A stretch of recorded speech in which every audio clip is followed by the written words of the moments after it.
again kind of comes through for you guys. Kellen with the big 3-run shot to get you back in the game, and lo and behold, a couple more to save it for you. You know, I think the long balls were huge. The walks in front of the long balls, the really good at bats to extend innings and keep guys out there and put pressure on them. And then we were able to get some big swings. We weren't able to get them early. We struggled a little bit early with runners out there. And but man, the walk by LT late, I mean, that's a huge at bat.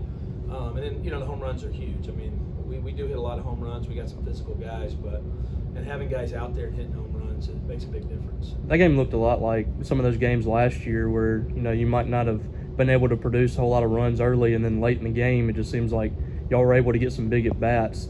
Is that kind of the maturity of this offense over the last few weeks, you think? Well, it's a maturity of the offense. I'm just hoping it's a maturity of our ball club that a Brooks Auger gets to run out there and pitch in that environment and pitches good. And Hunter Hines gets a big hit late. And some of these kids learn how to play that Mississippi State way because a lot of them are new.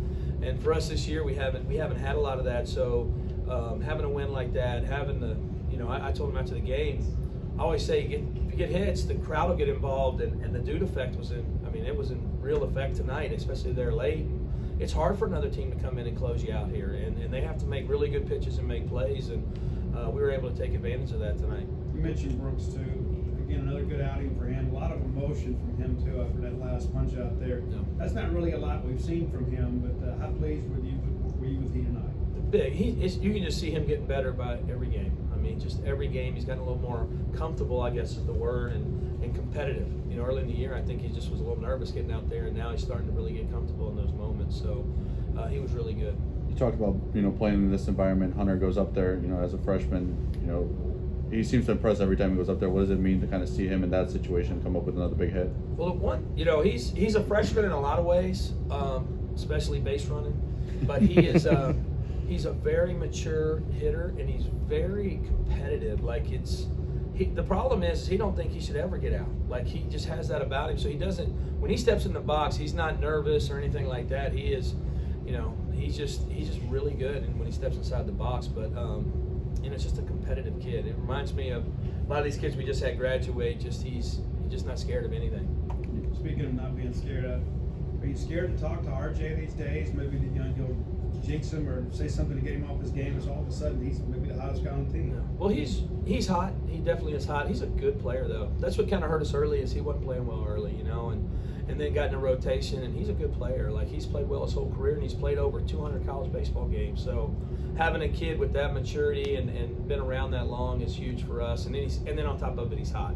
And, man, what a ball he hit there at the end. I mean, that was a really good pitch, and hit it out oppo. It shows you how talented he is. Preston might not have had his best stuff, and, you know, he had guys on the base. And last week was kind of the same way, but he just battles through it. What did you kind of take away from what he was able to do tonight? He does battle. He's one of our best pitchers with runners on base. He really competes, but he's got to do a better job of being more efficient and being ready to attack leadoff hitters and have good warm-up pitches between innings because, you know, we needed to pitch longer. You know, I needed to pitch. You know, I stretched him a little bit tonight just to get him to the 6. He's got to give us a better outing on Friday nights. His stuff is really good. Usually when they score on him, it's a leadoff walk or something like that, and he needs to cut those out. Speaking of that, it seemed like I think they got the leadoff guy on for the first 5 innings. And it seemed like he was missing up too. Yeah. They were able to. Sometimes it just takes him a while to settle in. I don't know what it is, but sometimes and then his last couple innings are great. You know, it's once he settles in. But the first couple, he's got to get better there. Didn't have to overuse your guys at the bullpen too. You feel pretty good about what you got the rest of the weekend? I do. I mean, I always wish I had more bullpen. But, you know, we didn't have to pitch too much. I mean, we kind of tried to match. They have some big splits in there, so we're trying to match with them a little bit. And we'll be fresh for tomorrow. All those guys can come back and pitch tomorrow. Maybe not Cam, but Brandon and Brooks Cam. Cameron James turned that big double play there late. For a guy who's had some defensive struggles, how much confidence does that give him? I think it's huge. I mean, I love to see him play with that emotion. You know, you can just tell. And boy, it lit up the ballpark when he made that play. So that was a huge play in tonight's game. The biggest crowd of the week, or biggest crowd since that opening weekend. How did that affect you guys tonight?